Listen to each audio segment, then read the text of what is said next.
बिस्मिल्लाहिर्रहमानिर्रहीम। Dear aspirants, अस्सलाम वालेकुम। Babar Nadeem here. Dear aspirants, आज का लेक्चर हमारा बहुत इंपॉर्टेंट है और आज हमने देखना है कि कॉन्स्टिट्यूशनल एंड एडमिनिस्ट्रेटिव लॉ को हमने कैसे तैयार करना है। मैं उसके बारे में आपको गाइडलाइंस दूंगा कि किस तरह से उसको तैयार करना है, उसके सोर्सेज क्या हैं जहाँ से उसको तैयार करना है। ठीक है। अच्छा, ये बता दूं आपको, ये हमारा एटीए का तीसरा लेक्चर है। ये जो मैं गाइडलाइन दे रहा हूँ ये हैं specific guidelines according to that paper. लेकिन इसके अलावा जर्नल गाइडलाइंस हैं कि मसलन एक पेपर में एक एक्ट को कैसे लिखा जाए, ठीक है, लेंथ किस तरह की हो, प्रेजेंटेशन कैसे हो, केस लॉ कैसा हो। तो उसके लिए मेरे अभी तक 13 लेक्चर्स रिकॉर्ड हो चुके हैं जर्नल गाइडलाइंस के नाम से। तो वो आपको लिंक भी मिल जाएगा और यूट्यूब के ऊपर प्लेलिस्ट में भी जर्नल गाइडलाइंस के नाम से पढ़े हैं। तो आपने वो गाइडलाइंस मिस नहीं करनी। वो जर्नल गाइडलाइंस पेपर के पॉइंट ऑफ व्यू से अलग हैं और ये जो मैं जर्नल गाइडलाइंस आपको दे रहा हूँ किसी स्पेसिफिक पेपर के लिए, ये अलग है। ठीक है। और आगे मैंने जो सोचा है वो ये है कि आज इंशाल्लाह हम अपने तीनों पेपरों के ऊपर अपने सोर्सेज फाइनलाइज कर लेंगे और फिर उसके बाद जो आप कहेंगे कि सर ये टॉपिक मुश्किल लगता है, उसके ऊपर मैं जो है आपको लेक्चर जो है वो डिलीवर करता चला जाऊंगा। ठीक है। तो कॉन्स्टिट्यूशनल एंड एडमिनिस्ट्रेटिव लॉ, अच्छा, मैंने आप लोगों से इनपुट ली, मैंने जानने की कोशिश की कि ये जो कॉन्स्टिट्यूशनल एंड एडमिनिस्ट्रेटिव लॉ है इसके हवाले से आपकी क्या कन्फ्यूजन्स हैं। ठीक है। तो क्या कन्फ्यूजन्स हैं, तो जिस नतीजे पे मैं पहुंचा वो नतीजा क्या था, वो नतीजा ये था कि सर अगर पेपर 3 है तो हमें पता है ये बेर एक्ट है, हमने इनको घोट के पी जाना है, इसी में से पेपर आना है। लेकिन ये जो कॉन्स्टिट्यूशनल और एडमिनिस्ट्रेटिव लॉ में वो जो रूल्स ऑफ इंटरप्रिटेशन और एडमिनिस्ट्रेटिव लॉ कह रहा है वो हमने एलएलबी में तो पढ़ा, लेकिन अब हमारे पास जो है वो नहीं है, हमें उसकी स्पेसिफिक बुक का भी नहीं पता। और वो जो है वो हर साल जो है वो क्या कहते हैं कि वो चेंज कर देता है, पैटर्न भी चेंज कर देता है। तो उसके ऊपर फिर मैंने क्या किया कि मैंने आप लोगों से कहा कि आए एक टीम एफर्ट करते हैं, हम इन सब्जेक्ट के ऊपर जो भी बुक्स, जो भी मटेरियल, जो भी गाइड्स हैं उनको एक जगह पे इकट्ठा कर लेते हैं और फिर उसके बाद हम लोग जो है वो अपनी प्रिपरेशन को स्टार्ट करते हैं। उसकी रीज़न ये है कि ना उसने सिलेबस दिया, एडमिनिस्ट्रेटिव लॉ के तो उसने टॉपिक दिए हैं लेकिन रूल ऑफ इंटरप्रिटेशन जो है उसकी उसने वो नहीं बताया उसके कि उसमें क्या क्या चीज़ें शामिल हैं। तो उसके लिए फिर हमने क्या किया कि हमने जो है वो मैक्सिमम जो है वो मटेरियल जो है वो इकट्ठा किया, उसको फाइनलाइज किया। फिर हमने ये सोचा कि पता नहीं वो क्वेश्चन किस तरह दे देता है एडमिनिस्ट्रेटिव लॉ या रूल इंटरप्रिटेशन के ऊपर, तो उसके ऊपर फिर हमने पास क्वेश्चन जो है वो हमने इकट्ठे किए। तो आज इंशाल्लाह आप देखेंगे कि ये इस लेक्चर के बाद आप बड़े रिलैक्स हो जाएंगे कि अब मैंने पेपर 2 के लिए क्या करना है। ठीक है। ले जी, ये मैंने आपके लिए जो है वो देखें general guideline to prepare paper 2, ये बुक आपके साथ जो है वो शेयर हो जाएगी। ठीक है। और इससे ऊपर जो है वो पेपर 1 की गाइडलाइंस है वो आपने देखा होगा। सबसे पहले मैं बताना चाहता हूँ कि अगर हम सिलेबस को देखें तो ये पेपर जो है इसके ये हिस्से हैं। पार्ट 1 है कॉन्स्टिट्यूशनल का, ठीक है, और जो पार्ट 2 है वो है किसके बारे में, एडमिनिस्ट्रेटिव लॉ के बारे में। ठीक है। जो पार्ट 1 है कॉन्स्टिट्यूशनल लॉ वो 40 मार्क्स का है और उसके 3 पार्ट्स हैं। Principle of interpretation of statutes, case based study, ठीक है, rule of business and secretariat instructions and constitution of Pakistan. ठीक है। और फिर पार्ट 2 जो है उसमें एडमिनिस्ट्रेटिव लॉ है और उसने उसके टॉपिक्स दिए हुए हैं। जो पार्ट 1 है वो 40 मार्क्स का है और पार्ट 2 जो है वो 60 मार्क्स का है।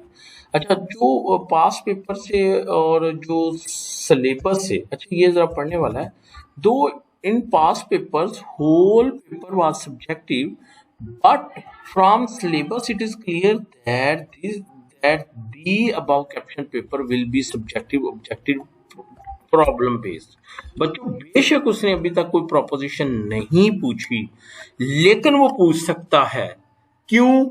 क्योंकि उसने पेपर के पैटर्न पे लिखा है। तो फिर आपने कल को ये नहीं कहना कि पेपर का पैटर्न चेंज हो गया। क्यों? क्योंकि उसने ठीक है उसने वो एक ऑप्शन नहीं एक्सरसाइज किया प्रॉब्लम बेस्ड वाला, लेकिन वो कर सकता है। और वो प्रोपोजिशन कैसे हल करनी है, जनरल गाइडलाइन वो मैं आपको बता दूंगा, वो कोई इशू नहीं है, ठीक है। इसी तरह ठीक है उसने अभी तक कोई ऑब्जेक्टिव आई थिंक नहीं दिया या पूछा, सब्जेक्टिव भी पूछ रहा है लेकिन वो ऑब्जेक्टिव भी पूछ सकता है, तो मेंटली इस चीज के लिए आप जो है वो प्रिपेयर रहें, ठीक है। ये हम किसकी बात कर रहे हैं, पेपर 2 की, ठीक है। अच्छा, अब एक जो इशू था वो ये था कि पेपर पे एक तो हमारे पास पेपर सिर्फ दो थे, एक उसने सिलेबस नहीं दिया हुआ था, ठीक है, एक उसने कोई बुक स्पेसिफाई नहीं की हुई थी। तो एक तो वो दो पेपर हो गए और एक हमने ये एलएलबी के जो है वो क्या कहते हैं पेपर इकट्ठे कर लिए हैं कि उनको भी देख लें कि पेपर कैसे आता रहा है। यूजुअली एलएलबी और पीपीएससी का जो पेपर पैटर्न होता है वो तकरीबन सेम होता है, तो उसको देख के आपको अंदाजा हो जाएगा कि वो क्वेश्चन कैसे दे रहा है, कौन से क्वेश्चन फ्रीक्वेंटली दे रहा है और किस तरह से दे रहा है और कौन से टॉपिक्स के ऊपर जो है वो फोकस कर रहा है। और यही आप लोगों का जो था वो ज्यादा मसला था, ठीक है। तो 5 पेपर भी आ गए। अब चलते हैं sources of to prepare principle of interpretation of statutes. And there is no codified or enacted law on the said subject, and no specific book is provided to prepare the portion. So we will understand and cover this subject by studying different books, guides, and helping notes. When examiner has not specified book, no one can say that a specific book is sufficient to cover the whole subject. So, a joint effort was made by all aspirants on WhatsApp, and they finalized the following books, guides, notes, and on above mentioned subjects. ठीक है, ये जी Maxwell की book किसी ने share की, जजाक अल्लाह, अल्लाह आपको अजर दे, ठीक है। किसी ने वीडी महाजन की, और मैं इसके ऊपर फोकस करूंगा। यकीन जानिए इतना अच्छा, इतना कंप्रीहेंसिव और इतना प्रिसाइज और इतना इजी लैंग्वेज में आपने लिखा ना, आप सोच नहीं सकते। बेशक इसके कोई 2 4 5 पेजेस हैं, लेकिन आप पढ़ लेंगे तो आपको लगेगा कि आपका कॉन्सेप्ट भी क्लियर हो गया है और अब आप क्वेश्चन की हद तक लिख भी सकते हैं, ठीक है। फिर जज़ाकल्लाह किसी ने सैयद नजम साहब, मुझे उनका नाम नहीं पूरा आता, उनके नोट शेयर किए हैं। इसी तरह खुर्रम मामर की गाइड है। देखिए मेरी बात सुनो, मैंने आपको पहले बताया था बुक है, बुक है, गाइड है, नोट्स हैं, व्हाट्सएवर। आप उसको बुरा ना जाने, लेकिन आप उस पर रिलाय भी ना करें। रिलाय करने से क्या मुराद है, बस मैंने ये क्वेश्चन कर लिए हैं अब यही पेपर में आने, ऐसे नहीं होना। असिस्टेंस, अपना माइंड हर तरफ दौड़ाएं। अच्छा उसने ये बात कही है वो भी मेमोराइज कर ली, अच्छा उसने गाइड में ये बात कही है वो भी कर ली, ठीक है। और ये हमें क्यों करना पड़ रहा है, क्योंकि उसने सिलेबस को कोई स्पेसिफाई नहीं किया। इसी तरह पीएलडी की बुक है वो भी जज़ाकल्लाह किसी ने शेयर कर दी, मंसूर की बुक है वो नहीं किसी ने शेयर की। तो लो बच्चों, जो इंटरप्रिटेशन ऑफ स्टैट्यूज के ऊपर अब हमारे पास काफ़ी सारा मटेरियल है, अब हम उसको देखेंगे। कोई कॉन्सेप्ट क्लियर करना हुआ उसके ऊपर मैं आपको लेक्चर जो है वो डिलीवर कर दूंगा। अब आ जाते हैं हम, दूसरा पेपर है वो कौन सा है, Secretariat instructions and rule of business. Most of you don't know what are the Secretariat instructions and rules of business relevant to our syllabus presently in force. So I have arranged the same from the Civil Secretariat who has moved requisition to the PPSC for recruitment of ADS. मैंने उनका जो एक दोस्त है हमारे हमदानी, वो नामदार सुबहानी साहब, तो मैंने उससे रिक्वेस्ट की कि भाई मुझे बताओ कि इस वक्त इन फोर्स कौन से हैं। वैसे सर्च करें तो बड़े वो इंस्ट्रक्शंस आ जाती हैं, तो जो इंस्ट्रक्शंस थी और जो रूल ऑफ बिजनेस थे जो इस वक्त इन फोर्स हैं वो उन्होंने हमारे साथ जो है वो शेयर कर दिए हैं, जज़ाकल्लाह, ठीक है। अब आप इनको देख लें, इनको हमने करना कैसे है वो इंशाल्लाह हम आगे चल के देखते हैं, ठीक है। इसी तरह जो कॉन्स्टिट्यूशन ऑफ पाकिस्तान है, अब चूंकि इसके ऊपर एक एक्ट मौजूद है तो हमारा प्राइमरी सोर्स तो बेर एक्ट ही होगा। सेकेंडरी सोर्स में क्या है, जो आपके पास गाइड्स हैं, plus ma'am Breen Tariq Awan. Can you believe, आप में से मोस्टली इनके स्टूडेंट्स होंगे, शी इज सिविल जज, शी इज गोल्ड मेडलिस्ट, इतने ज़बरदस्त किस्म के उसके कॉन्सेप्ट हैं, ऐसे बेस्ट वे में वो टीच करती है, बताती है, ठीक है। तो ये इनके लेक्चर्स हैं, ये आपके लिए ब्लेसिंग से कम नहीं है। प्लीज़ आप इनको देखिएगा। और उसका तकरीबन 10 साल का टीचिंग का एक्सपीरियंस है कायद आज़म लॉ कॉलेज में, और वो जज का भी एक्सपीरियंस रखती है, तो जो वो आपको बता सकती है वो कोई और नहीं बता सकता। तो ये इनके लेक्चर्स हैं, उसके ऊपर रिट्स के ऊपर भी हैं जो कि बड़ा इंपॉर्टेंट टॉपिक है। तो प्लीज़ आपने इसको बिल्कुल जो है वो इग्नोर नहीं करना, ठीक है।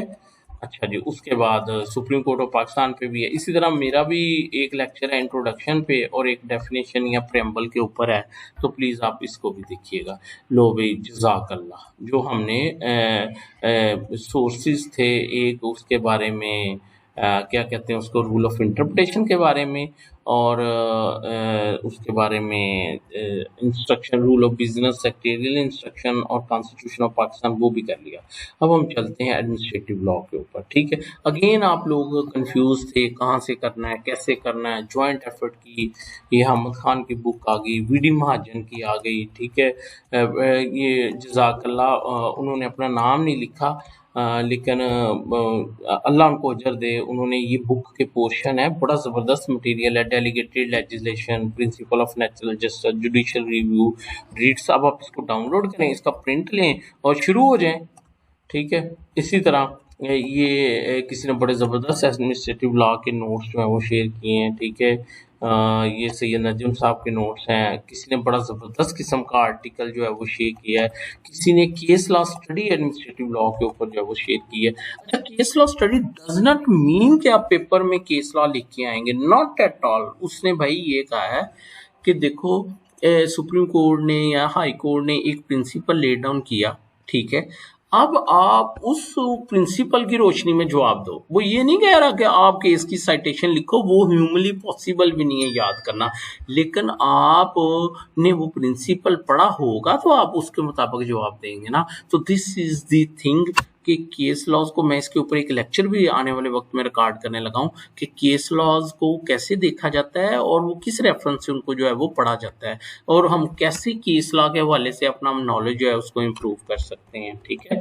तो एनी हाउ, जज़ाकल्लाह। और ये था हमारा वो जो था पेपर 2, और उसके ऊपर हमने अपने सोर्सेज फाइनलाइज कर लिए। और मुझे अपनी दुआओं में याद रखना है, प्लीज़ प्लीज़ सबसे शेयर करना है। बेस्ट पार्ट ऑफ लेक्चर क्या था वो मुझे ज़रूर बताना है, अप्रिशिएट ज़रूर करना है। मुझे अपनी दुआओं में याद रखना है। अल्लाह हाफिज़।